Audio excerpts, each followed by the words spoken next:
जमाना हुआ तुझसे मिले, तेरी मिठास होठों पर महसूस किए। कहीं कोई शादी भी नहीं जो तू मिल जाए, मेरे रसगुल्ले तेरे बिन कैसे रहा जाए। जी हाँ दोस्तों, आपने सही सुना। आज का जो हिस्ट्री है बेसिकली वो रसगुल्ले पे बेस्ड है। तो मैं आपका दोस्त और होस्ट अंकुर मिश्रा आपका अगेन एक बार फिर इस्तकबाल वेलकम स्वागत करता हूँ आपके अपने YouTube channel history of everything में।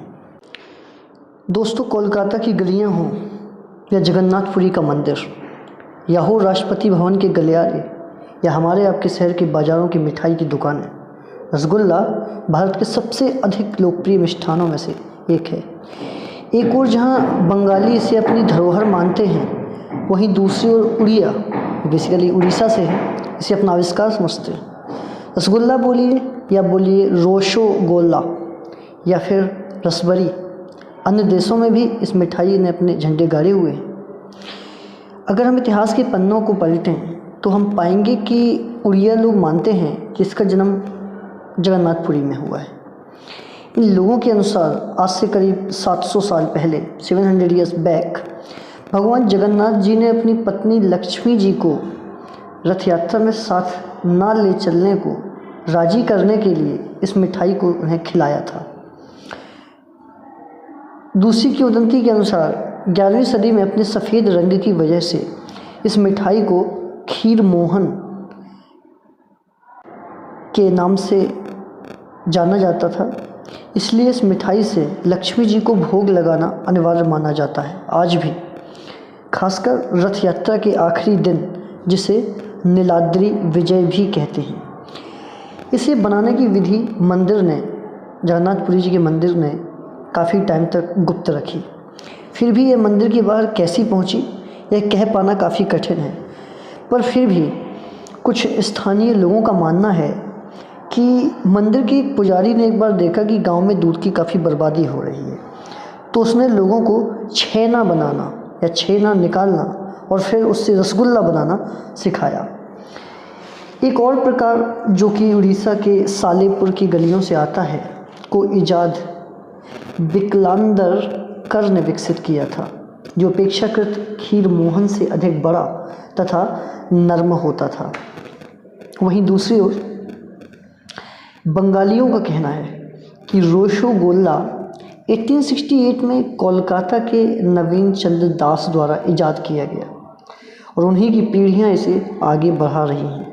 कहा जाता है कि नवीन बाबू के कई शुभचिंतकों ने कहा है कि इस मिठाई की विधि को वे पेटेंट करा लें, पर वे नहीं माने, क्योंकि वो मानते थे कि उनका यह आविष्कार तभी सफल होगा जब देश के हर लोगों तक इसकी पहुंच बनेगी। खैर जो भी हो, कहा जाता है कि जब भी मशहूर डॉक्टर, कोलकाता के मशहूर डॉक्टर पशुपति भट्टाचार्य जी श्री रविन्द्रनाथ टैगोर जी से मिलने जाते थे तो दास जी का रसगुल्ला ही लेकर जाते थे। एक बार का वाकया है कि इस दुकान की सारी रसगुल्ले ख़त्म हो गए, तो भट्टाचार्य जी ने किसी और दुकान से रसगुल्ले खरीदे और वो लेकर उन रसगुल्लों को रविन्द्रनाथ टैगोर जी के पास पहुंच गए। टैगोर जी ने जैसे ही उसका स्वाद लिया, वो तुरंत पहचान लिया उन्होंने कि यह दास के यहाँ के रसगुल्ले नहीं है, और उन्होंने भट्टाचार्य जी से तुरंत कहा कि आप जब भी आएँ सिर्फ दास के यहाँ का रसगुल्ला ही लाया करें। एक कहानी के अनुसार भगवान दास बागला नामक एक व्यवसायी थे जो उस समय कोलकाता में रहते थे।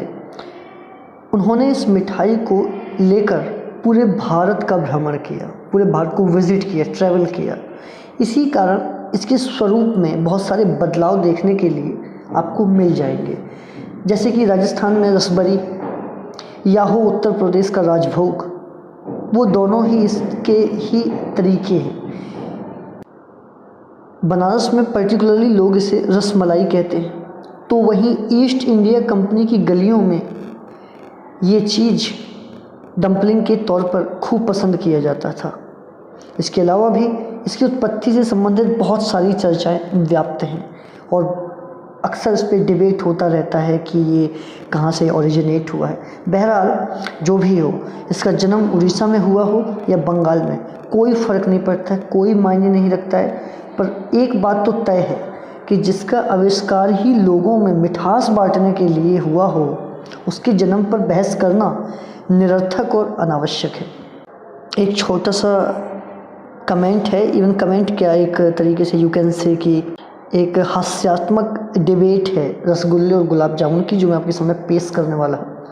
कि एक गुलाब जामुन ने एक बार रसगुल्ले से प्यार का इजहार कर दिया, तो रसगुल्ले ने गुलाब जामुन से कहा, मैं रोशनी हूँ तू अंधेरा, जाके ढूंढ ले तू कहीं और बसेरा।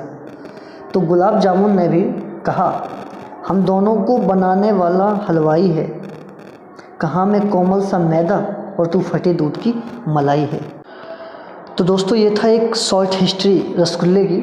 आपको कैसी लगी कमेंट सेक्शन में लिखकर ज़रूर बताएं। अगर आप नए हैं तो वीडियो को लाइक करें, ज़्यादा से ज़्यादा शेयर करें और चैनल को सब्सक्राइब करना ना भूलें। और इस तरीके से अगर आप अपने नॉलेज को बूस्टअप करना चाहते हैं तो कृपया चैनल को सब्सक्राइब अवश्य करें। खुदा हाफिज़, धन्यवाद। कल मिलते हैं आपसे फिर एक ऐसे ही रहस्यमय जानकारी में इतिहास के पन्नों के साथ। Thank you so much.